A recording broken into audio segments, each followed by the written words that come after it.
अब यहाँ पर एक दिन बैठे थे मथुरा में, माता देवकी को पता चला कि लाला माखन खाता है। माखन उसको बड़ा प्रिय है। उन्होंने सोने का थाली, उसमें अद्भुत मिश्री माखन रख करके, सुंदर सोने का स्पून चम्मच लगा करके, लाला ले माखन खा ले। माखन देखते ही कन्हैया की आंखों में आंसू आ गए, रोने लग गए कन्हैया। देवकी माँ संभाल रही हैं, लाला क्यों रो रहे हो, बात बताओ, क्या बात है, तुम क्या चाहते हो उसमें, क्या तुमको अच्छा नहीं लगा, बताओ। कुछ बोल नहीं रहे, केवल रोए जा रहे हैं, केवल रोए जा रहे हैं। बताओ ना लाला। इतना प्रयास किया माता देवकी ने, कन्हैया बोले तक नहीं। तब उन्होंने उद्धव जी को भेजा कि जाओ, थोड़ा तुम्हारी सखा है ना, तुम पता कर सकते हो, तुम्हें जानकारी हो जाएगी, वो बताएगा तुमको और पक्का बताएगा, जाओ। उद्धव आए हैं। क्या बात है, क्यों आप क्यों रो रहे हैं? कृष्ण कहे, उद्धव ब्रज बिसरत मोहि नाहि। मुझे ब्रज नहीं भूल रहा है, मैं भूल ही नहीं पा रहा हूं। वही सुर भी, वो गाय चराना, वो बछड़ों के साथ खेलना, वो गोपियां, वो माँ, मुझे नहीं भूल रहा है। उद्धव थोड़ा सा पास आओ ना। हाथ पकड़ के उद्धव का हाथ में लेकर के, ता मन मनस्का मत प्राणा मदर्थे त्यक्त दैहिका ते त्यक्त लोक धर्माश्च मदर्थे तान विभर में हम। जिनका मन सतत मेरा ही चिंतन करता है उद्धव, जिनका मन मुझे ही याद करता है और नित्य याद करता है, एक क्षण भी ऐसा नहीं कि मुझे वो भूल जाए। मत प्राणाहा, मेरी प्राण प्रिया हैं जो। कृष्ण इस समय अत्यंत प्रेम में विह्वल हैं। कृष्ण बहुत ही प्रेम की पराकाष्ठा में डूबे हुए, प्रेम के सागर में डूब करके कृष्ण आंखों में आंसू भर के बोल रहे हैं, मेरी प्राण प्रियतमा है जो, मुझे प्राणों से प्रिय हैं जो। एक इसका और अर्थ है कि मेरे लिए ही प्राणों को धारण किया है जिन्होंने, अथवा जिनके लिए प्राणों को धारण किया हूं मैं, ऐसी मत प्राणा मदर्थे त्यक्त दैहिका। मेरे लिए ही पति पुत्र बंधु बांधव स्वजन संबंधी सबको छोड़ दिया उन्होंने, छोड़ ही दिया है। एक क्षण किसी का उपस्थिति नहीं हो पाता उनके हृदय में, मेरे सिवा कोई नहीं। ते त्यक्त लोक धर्माश्च, ये संसार के जितने नियम हैं सब कुछ, सभी धर्मों को छोड़ करके मदर थे तान विभर में हम, मैं उनको बहुत याद करता हूं। उद्धव, मैंने कहा कि सर्वधर्मान परित्यज्य मामेकम शरणम ब्रज, सब कुछ छोड़ के तू मेरे चरण में आ जाओ, मैं तुम्हें नहीं छोड़ूंगा, मैं तुम्हें संभाल के रखूंगा। तुम अगर टूट रहे हो, बिखर रहे हो, प्रेम की अभिलाषा है, आओ, मैं दे सकता हूं, मेरे पास है, देने योग्य है, इतना है कि मैं देता ही रहूंगा, और मेरे अलावा कहीं खोजोगे तो पाओगे भी नहीं।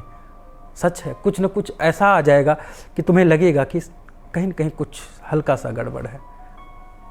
यहां आओ, कुछ नहीं गड़बड़ मिलेगा, आ ही जाओ, आ ही जाना चाहिए। उद्धव साधारण नहीं है। वृष्णी नाम प्रवरो मंत्री कृष्णस्य दैतः सखा शिष्यो बृहस्पते साक्षात उद्धवो बुद्धि सत्तम।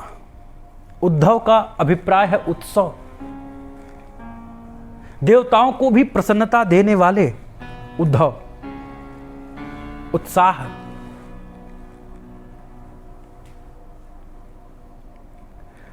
प्रवरो मंत्री, वो साधारण नहीं, वृष्णिवंशियों में बड़े श्रेष्ठ हैं। उद्धव को इसलिए भगवान ने नियुक्त किया कि जाओ संदेश दे करके आओ उनको, मेरे ओर से संदेश दे करके आओ।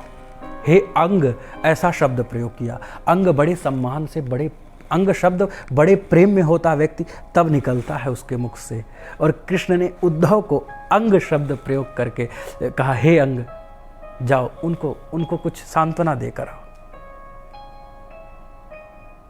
वक्ता के आधार पर वाक्य की प्रामाणिकता होती है। कोई चिल्लाता रहे कि 200 का नोट, 2000 का नोट बंद आज से, माना जाएगा? नहीं। लेकिन अभी प्रधानमंत्री बोल दे, बंद हो ही जाना है। राष्ट्रपति बोल दे, बंद हो ही जाना है, क्योंकि वक्ता के आधार पे वाक्य की प्रामाणिकता है।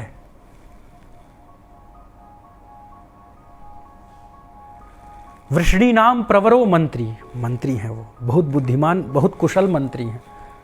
कृष्णस्य दयितः सखा, और कृष्ण के बहुत प्रिय सखा हैं, एकदम सेवक हैं कृष्ण के, बहुत हमेशा साथ कृष्ण के हैं। और साधारण गुरु के शिष्य नहीं हैं। शिष्यो बृहस्पति साक्षात, वो बृहस्पति के शिष्य हैं। उद्धवो बुद्धि सत्तम, बुद्धि में बहुत प्रकांड हैं, बहुत ज्ञानी हैं, वेदांत के ज्ञाता हैं, ब्रह्म के सूत्रों को अद्भुत जानने वाले, अनुभूतियों में है जिनके वेदांत। ऐसे उद्धव,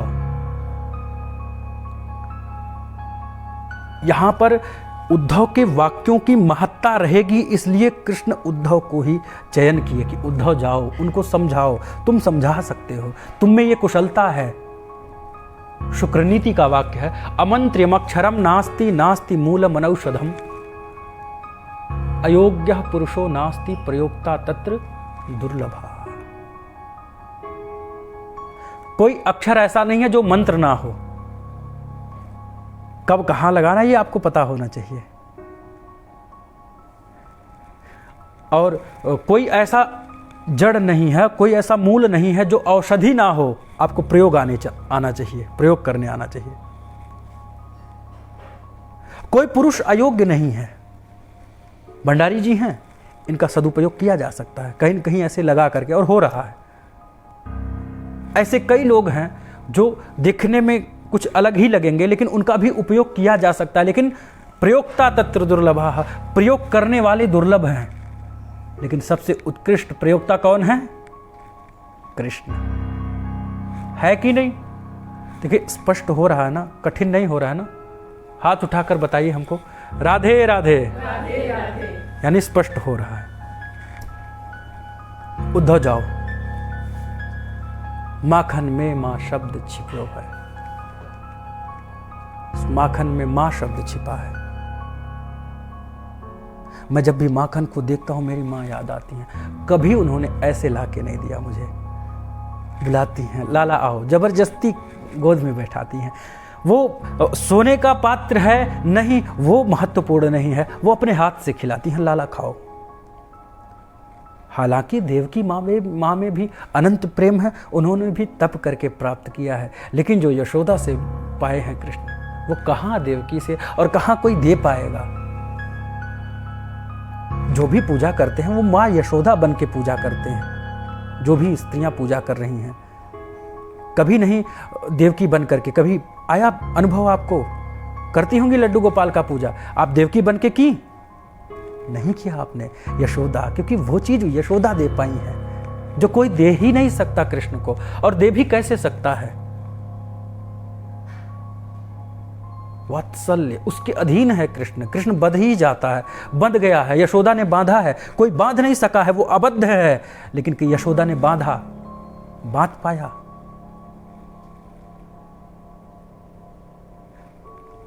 कृष्ण सबके चित्त को हर लेने वाले हैं, सबके योगियों के भी चित्त को खींच लेते हैं बलात्। जो वैरागी हैं, विराग है उनको, उनके भी चित्त को खींच लेते हैं। और ऐसे कृष्ण का चित्त गोपियां खींच लेती हैं। ऐसे कृष्ण का चित्त गोपियां अकस्मात खींच लेती हैं। कृष्ण समझ भी नहीं पाता हो क्या रहा है मेरे साथ, मैं उनके बिना रह क्यों नहीं पा रहा हूं, क्या कारण है। उद्धव जाओ, उन गोपियों को शिक्षा देकर आओ। उद्धव ज्ञानी तो बहुत हैं, उद्धव जानकार बहुत हैं, लेकिन एक तत्व जो है जिसके बिना सब निरस है, न शोभते ज्ञान मलम, ज्ञान पूर्ण रूप से सुशोभित नहीं होता जब तक प्रेम ना हो। राम प्रेम बिन सोहन ज्ञाना, बाबा तुलसी कहते हैं। जब तक प्रेम ना हो ना तो वो निरस सा लगता है, उसमें रस लाना हो तो प्रेम लाना ही पड़ेगा। कृष्ण की भक्ति का अद्भुत ज्ञान है गोपियों को, अनुभूति है गोपियों को, और प्रेम की आचार्या हैं गोपियां। उद्धव जाओ उन्हें शिक्षा देकर आओ। भगवान जब भक्त का कल्याण चाहता है तो उसको कोई न कोई विधा से भेजता है उसी स्थान पे, ऐसे व्यक्ति से मिला ही देगा जिससे उसके जीवन में प्रेम प्रसारित हो, भक्ति प्रसारित हो। कुछ भी करने से पहले कितना बड़ा पृष्ठभूमि तैयार करता है कन्हैया।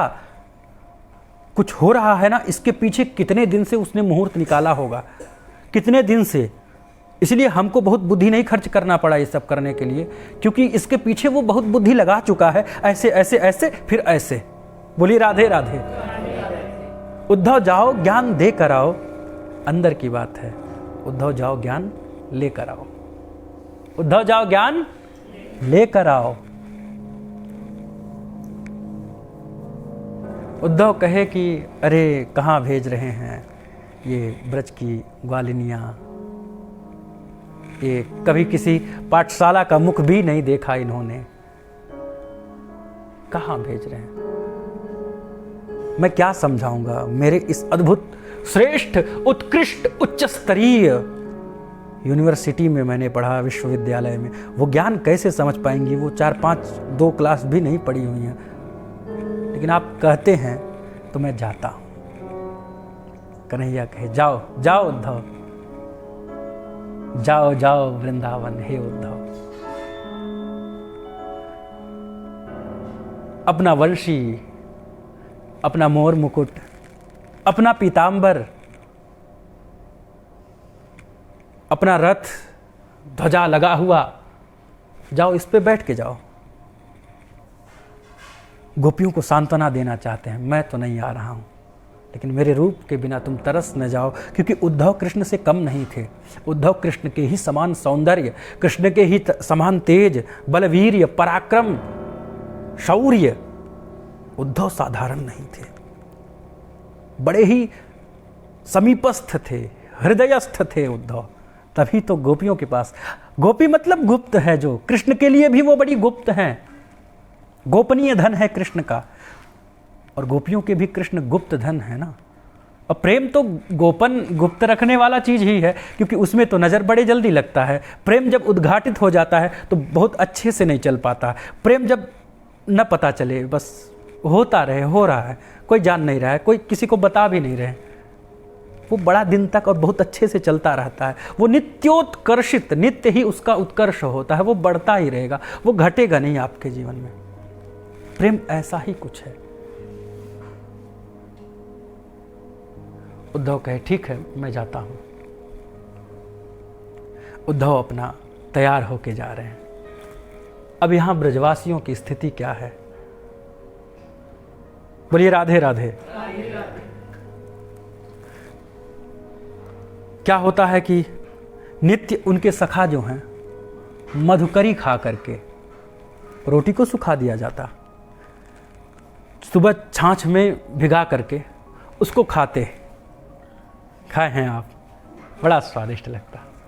हालांकि मैं खाया नहीं हूँ, मैं सुना हूँ संतों की कथा में। हाँ, रोटी और छाछ में खाया हूँ, मुझे बहुत अच्छा लगता है।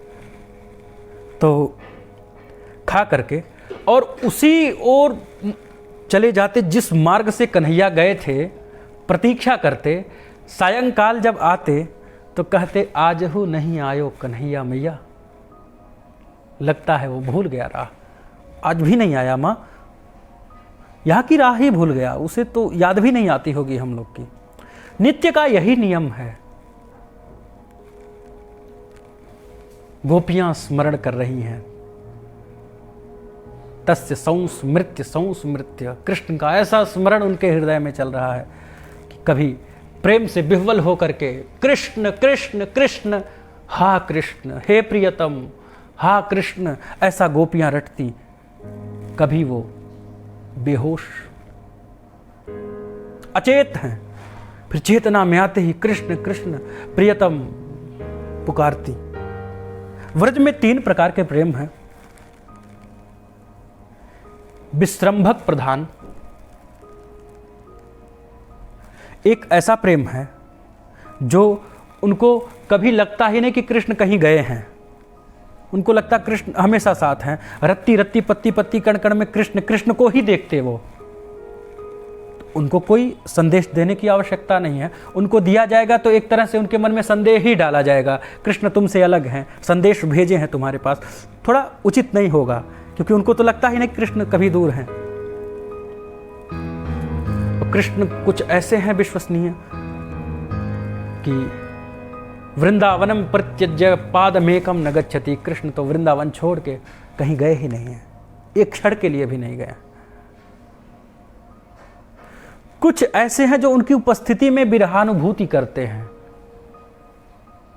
कन्हैया चले गए, आए हो चले जाओगे, इसका चिंता। गोपी, राधा रानी, नंद बाबा, यशोदा, ये सब इसी स्वभाव की हैं। उनके हृदतापों को, उनके हृदय के तापों को उद्धव शांत करने के लिए आते हैं। मेरे माता पिता, वो जो स्वजन संबंधी, उनको थोड़ा सांत्वना दो, कुछ संभल पाए वो। उनका हृदय जल रहा है, संतप्त है उनका हृदय। मेरे में मन उलझा हुआ है उनका, बड़ा उलझन है उनको, और इसलिए वो जीवित हैं। शरीर त्याग दी होती, सब छोड़ दिए होते वो सब, इस आशा से प्रत्यागमन संदेश ही। यहां बहुवचन है कि पुनः कृष्ण आएंगे, इस संदेश से वो जीवित हैं। और बार बार ये संदेश गया है, ये संदेश बार बार गया है, कृष्ण आएंगे, कृष्ण आएंगे। गोपियों की ऐसी अद्भुत दशा कृष्ण के संदेश में। जो पंछी उड़ के जाती, गोपियों ने देखा कि वो पंछी उड़ करके जा रही है मथुरा की ओर। उन पंछियों से कन्हैया कहते कि पंछी ले जा रे संदेश मेरे श्याम पिया के देश। पंछी ले जा रे संदेश मेरे श्याम पिया के देश। पंछी ले जा रे संदेश मेरे श्याम पिया के देश। पंछी ले जा रे संदेश मेरे श्याम पिया के देश।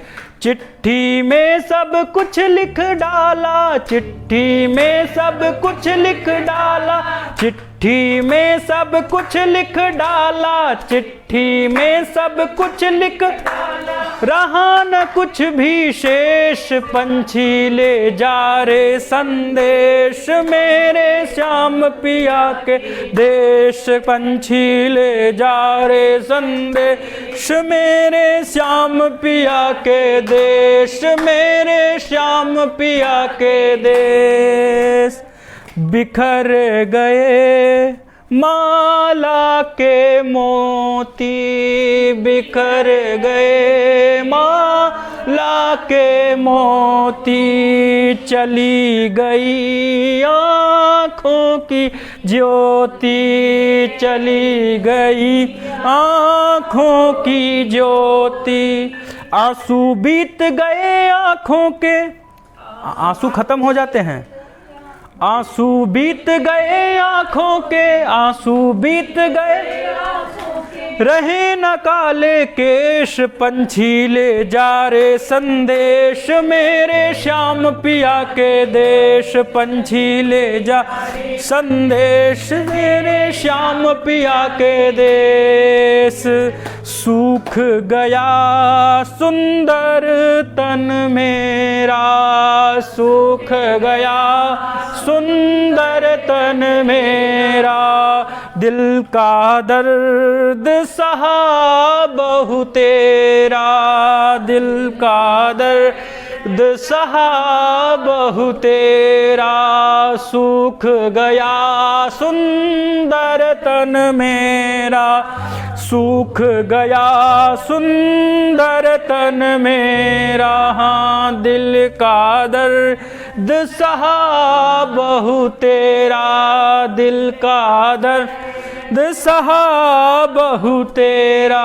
पल पल तेरी याद सताए, पल पल तेरी याद सताए, पल पल तेरी याद सताए, पल पल तेरी याद सताए।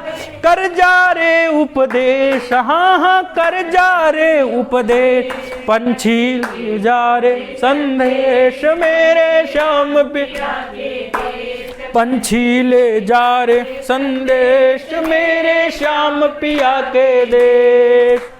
रो रो कर लिखती मैं अर्जी, रो रो कर लिखती मैं अर्जी, प्रीत निभा जा है बेदर्दी, प्रीत निभा है बेदर्दी।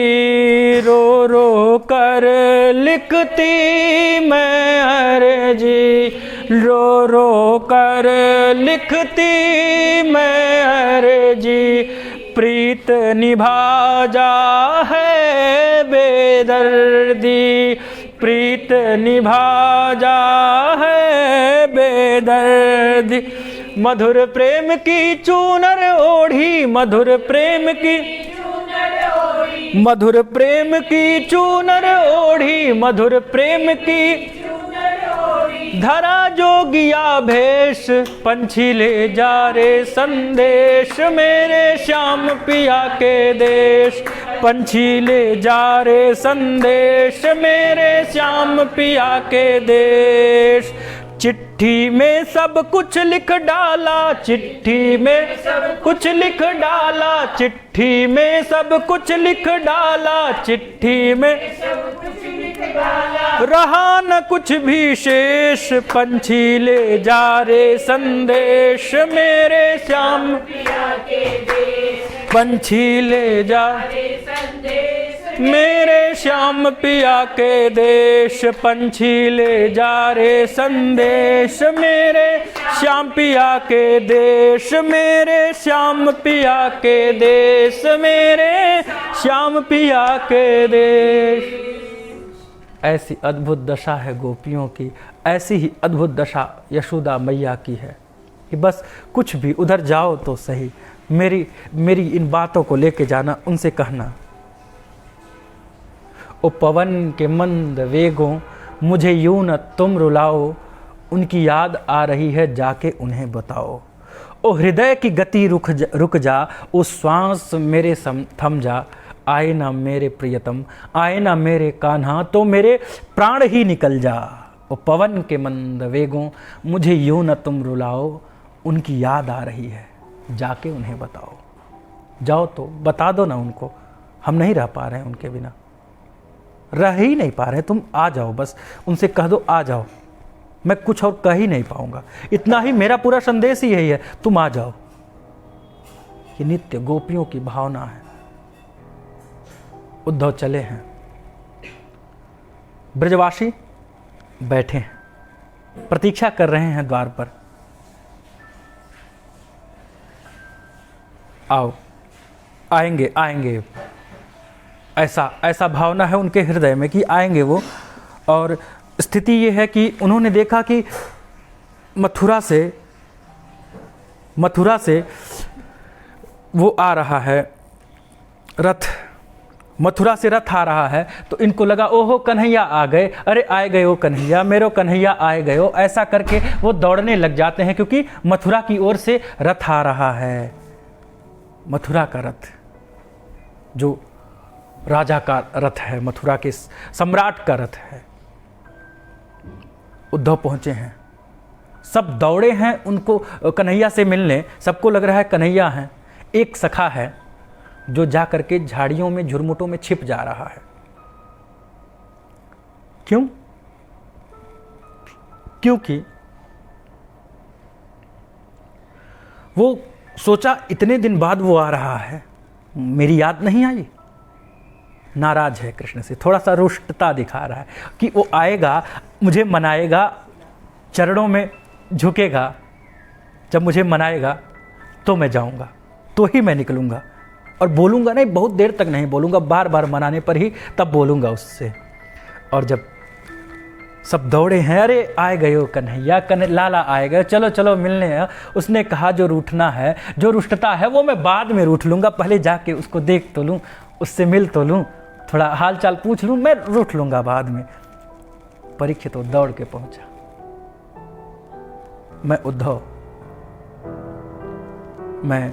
मुझे भगवान कृष्ण ने भेजा है, मथुरा के अधिपति यदुपति भेजे हैं। भगवत्ता दर्शानी है ना, वो सम्राट हैं, ऐसा दर्शाना है ना। अब तो निराश, मैं नंद भवन जाना चाहता हूँ, नंद भवन का मार्ग कौन सा है मुझे बताओ। वो ग्वालों ने, उन सखाओं ने कहा भगवान के, ये जो आप देखेंगे पानी का पनारा, इस जल के नाले के किनारे किनारे आप चले जाना। ऐसा संतों का मानना है, ऐसा मैंने भी कथाओं में सुना है कि वो जल का जो धार था, वो धार गोपियों के और यशोदा के नैनों से जल है ना, कि नैनों से बरसे भाव जो, सामर्थ्य शब्दों की नहीं, अनुभूति तुम ही कर सकोगे, बात जो है अनकही।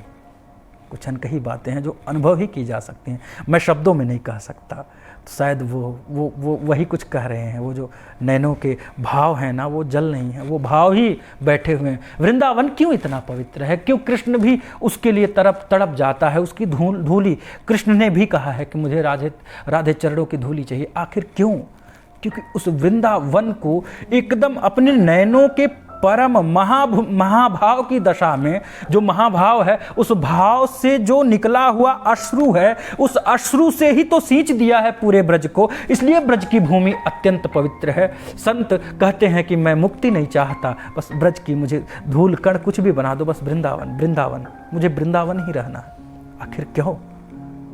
वही जल जो गोपियां रोई हैं, आंसू उनके एकदम पूरे वृंदावन को, कन्हैया के स्मरण में इतना आंसू बहाया है कि कन्हैया वहां से जा ही नहीं सका है। एक एक बूंद में कन्हैया है, 100% कन्हैया है, कोई और है ही नहीं, हो ही नहीं सकता। कैसे होगा? प्राण प्रियतम है ना कन्हैया, प्रियतम के सिवा कोई आ सकता है क्या मध्य में? परीक्षित उद्धव जाते हैं, द्वार पर मिलना होता है नंद बाबा से।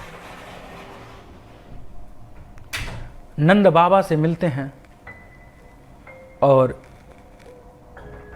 नंद बाबा हाल चाल पूछते हैं उद्धव से। उद्धव बताओ, वहाँ पर वसुदेव जी स्वस्थ तो हैं? मथुरा के महाराज जी का क्या स्वास्थ्य है? वहाँ सब लोग जो परिकर हैं, वहाँ मथुरा में मंत्री हैं, सेना हैं, सेनापति हैं, वो सब स्वस्थ तो हैं, कुशल मंगल? वसुदेव देवकी कैसे हैं? उनके बारे में बताओ ना, मुझे जानने की जिज्ञासा है। परीक्षित बाबा पहले सबके बारे में हालचाल पूछ लिए, अपने लाला के बारे में नहीं पूछा उन्होंने, क्योंकि अगर लाला को पूछ लेते फिर कुछ पूछने के योग्य नहीं रहते। इसलिए उन्होंने पहले सबका हालचाल पूछा है। आवाज जा रही है ना पीछे तक? उन्होंने सबका हालचाल पूछा है। हालचाल पूछने के बाद पूछे हैं हमारे लाला कैसे हैं, हमारा कन्हैया कैसा है, उसका हालचाल कैसा है। इतना कह करके बाबा विह्वल हो गए हैं। अब आंखों से आंसू निकल रहा है, आवाज तो निकल ही नहीं रहा है, कंठ अवरुद्ध है। वो जो आंसू है ना, उस भाव को तो कन्हैया ही समझ सकते हैं, क्योंकि ये वो बातें हैं जो अनकही हैं, जो केवल अनुभूतियों में आती हैं। समझने की का प्रयास मत करना, समझ में नहीं आ सकता। वो हृदय में उतरेगा, आपके अनुभूतियों में उतरेगा, दिमाग में नहीं आएगा। वो उद्धव थोड़े बुद्धिमान है, बुद्धिमान है ना, लेकिन उद्धव के हृदय तक ये बात पहुंची है। नंदरानी अंदर प्रवेश करते हैं। नंदरानी एक काला पत्थर लेकर के बैठी हैं। पीछे लगा कोई आ रहा है तो उन्होंने कहा शांत हो जाओ, कोई बोलना मत, लाला सो रहा है, शांत हो जाओ, बोलना मत। फिर उसे दूध पिला रही हैं, माखन खिला रही हैं उस काले पत्थर को। धन्य है नंदरानी, धन्य है वो यशोदा। शायद ऐसे लोगों के ही चलते पत्थरों में भगवान देखे गए हैं। ऐसे ही भक्तियां रही हैं, ऐसे ही श्रेष्ठतम भक्त रहे हैं, ऐसे ही प्रियतम प्रेम करने वाले अपने प्रियतम को रहे हैं कि पत्थर में प्रियतम दर्शन, पत्थर में परब्रह्म परमेश्वर जो अबद्ध है, कभी बध नहीं सकता, जिसको कहा नहीं जा सकता, जिसके बारे में केवल विचार किया जा सकता है, उसको पत्थरों में भी हम खोज पाए हैं, पत्थरों में ही अनुभव कर पाए हैं। शायद ऐसे ही नंदरानी लेकर बैठी थी, बैठी है वो काले पत्थर को। बोलो मत, मेरा लाला सो रहा है, तुम लोग अभी आवाज करोगे जग जाएगा, रोएगा ये, मैं रोते हुए नहीं देख सकती। कैसे देख सकता है एक प्रेमी अपने प्रेमी को? वो क्यों देखेगा भाई? उद्धव का सर चकरा गया। उद्धव विचार में पड़ गए। नंद बाबा कह रहे हैं कि देखिए, नंद बाबा से जब संवाद होता है, नंद बाबा ने कहा कि देखिए, गर्गाचार्य ने मुझे पहले ही बताया था कि ये साक्षात नारायण हैं जो हम लोग के कल्याण के लिए आए हुए हैं, परब्रह्म परमेश्वर ही हैं, मुझे पता है। लेकिन क्या करूं, ब्रह्म होंगे कहीं के होंगे, हमारे लिए वो ब्रह्म नहीं बन पा रहा है। हमको तो हमारा लाला ही लगता है। वो कंधे पे बैठ करके जब चलता था ना, अभी भी लगता है, जब चलते चलते ऐसा लगता है कि वो मेरे कंधे पे बैठा हुआ है। मुझे लगता ही नहीं कि वो मुझसे दूर है। और कैसे लगेगा कि वो दूर है, क्योंकि वो हमेशा तो पास में ही रहता है, हृदय में है हमारे। फिर याद आता है, अरे वो तो नहीं है। फिर हृदय में वही जलन, वही पिपासा, वही चाहत, वही आकांक्षा कि आ जाओ ना मेरे कान्हा, घुट घुट के मैं जान दे दूंगी, मैं घुट घुट के जान दे दूंगी, फिर तुम किसको जान कहोगे? आ जाओ ना मेरे कान्हा, आ जाओ ना मेरे प्रियतम। बाबा बोल रहे हैं कि वो गैया चराने जाता था, वो बछड़ा चराने जाता था, यहाँ से लेकर के खाने का माखन मिश्री लेकर जाता था जो उनकी मैया देती थी प्यार से, प्रेम से। नंदरानी अपने हाथों से माखन निकालती हैं, कन्हैया के भोजन का प्रबंध करती हैं। उनके पास इतनी व्यवस्थाएं हैं, सबको अलग अलग कार्यों में नियुक्त कर दिया। तब कृष्ण के लिए माखन वो निकालना चालू की। जैसे कोई भी गृहस्वामी है, घर का मालिक है, नौकर बैठा रहे और मालिक काम कर रहा हो तो नौकर जबरदस्ती करके कहेगा नहीं मुझे करने दो, आप मत करो। अगर आप उसको कहीं नियुक्त कर देते हैं कि तुम काम करो, फिर तुम काम करने लग जाओ थोड़ा, तो वो नहीं कह सकता, उसके मुंह से आवाज ही नहीं निकलेगी कि अरे छोड़ो मैं कर लूंगा। तो नंदरानी सबको नियुक्त कर देती हैं, तुम ये कर लो, तुम वो कर लो। तब नंदरानी माखन निकालती हैं। अपने हाथों से माखन खिलाया है नंदरानी ने। कैसे भूल जाएं उसको, कैसे वो माने कि वो परब्रह्म परमेश्वर है। मेरे सामने तो ऐसे ही छाछ के लिए झगड़ा करता था, माखन चुरा के लाता था। लोग शिकायत करने आते थे, शिकायत करने आते थे, और बड़ा बड़ा शिकायत, किसकी मूछें बांध दिया, किसके चोटी बांध दिया, किसके घर जाकर के माखन के ढेर सारे गगरिया मटकिया फोड़ दिया, किसी को दूर से ही परेशान किया, किसी का कपड़ा चुरा लिया। अरे मैं कैसे भगवान मानूं? उसे तो मैं अपना लाला मानता हूं, मैं अपना लाला मानती हूं। यशोदा बोली, कैसे मैं मानूं, कैसे कि वो, मुझे पता है वो भगवान है, लेकिन नहीं, मेरे लिए नहीं हो सकता। वो कुछ भी हो, मेरे लिए मेरा लाला है, मेरा मैं। नंदरानी उसी समय बाबा से कहती हैं कि आप ही, जब वो कहता था गैया चराने के लिए, आप ही बड़े विलंब से उसको गैया चराने जाने दिए, शायद नाराज होकर चला गया होगा। नंद बाबा कहे नहीं देवी, तुमने ही ना एक बार बांध दिया था उसको, शायद डर गया इसलिए छोड़ के चला गया। ये महाभाव की दशा है। ये कुछ भी कहते हैं प्रेम में, प्रेम में शब्द महत्वपूर्ण नहीं है, भावनाएं महत्वपूर्ण है कि नहीं?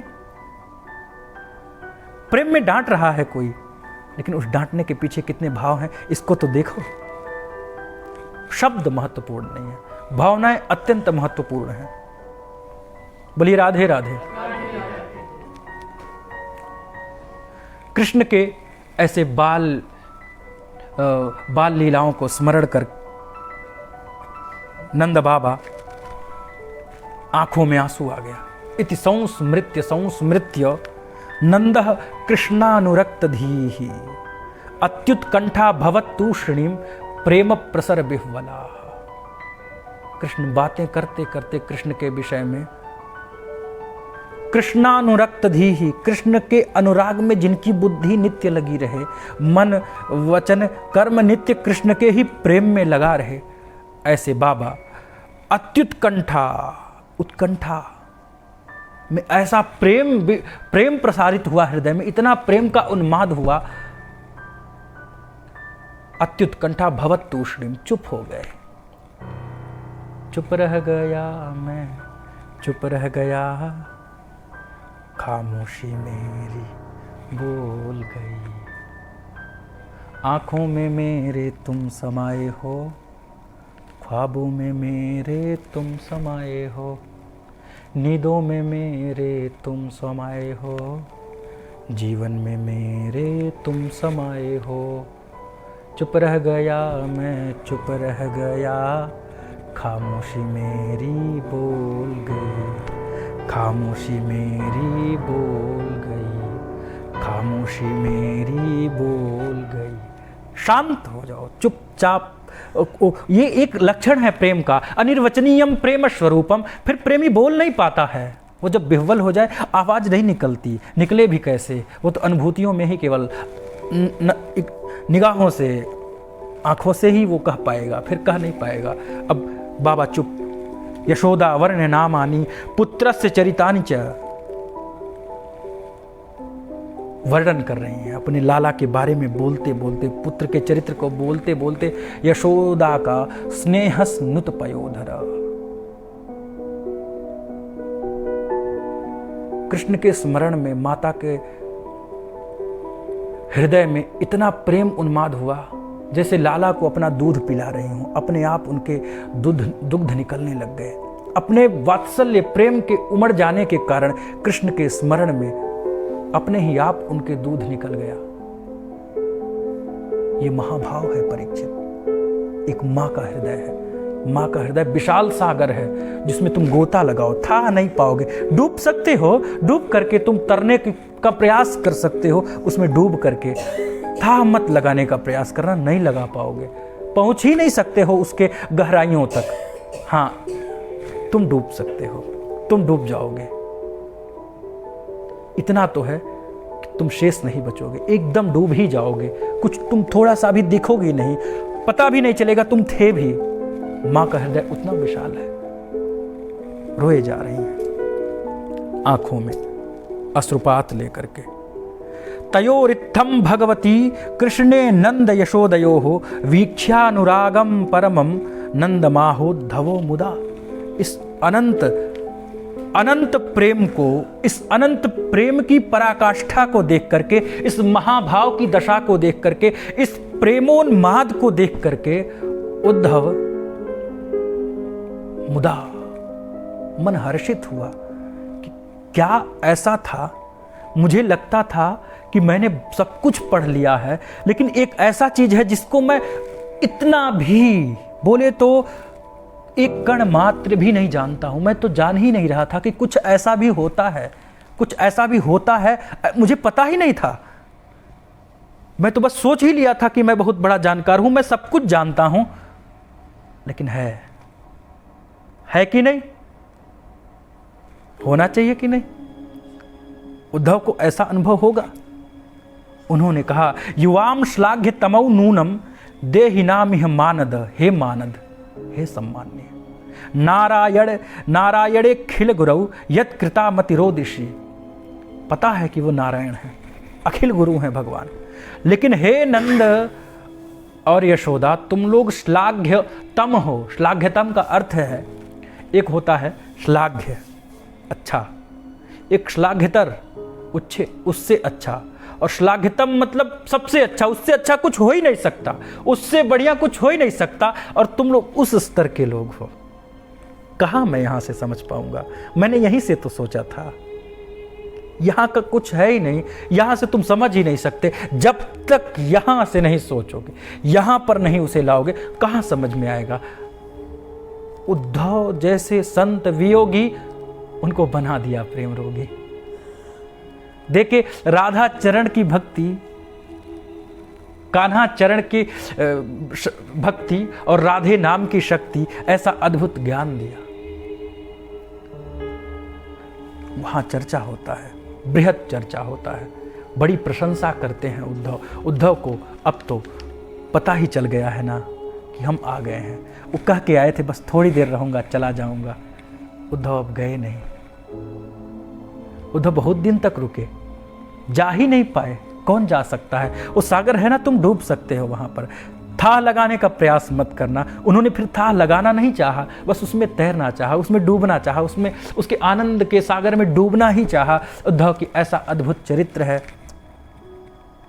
आज उद्धव का इस विशेष चरित्र, यहीं पर मैं विराम देना चाहता हूं। शेष कल गोपी उद्धव संवाद होगा, इसमें भ्रमर गीत होगा। ये जो आनंद का क्षण आएगा कल, इस आनंद में जरूर आनंदित होइएगा। बोलिए राधे राधे। वृंदावन बिहारी लाल की। कल राधा उद्धव संवाद होगा, ठीक।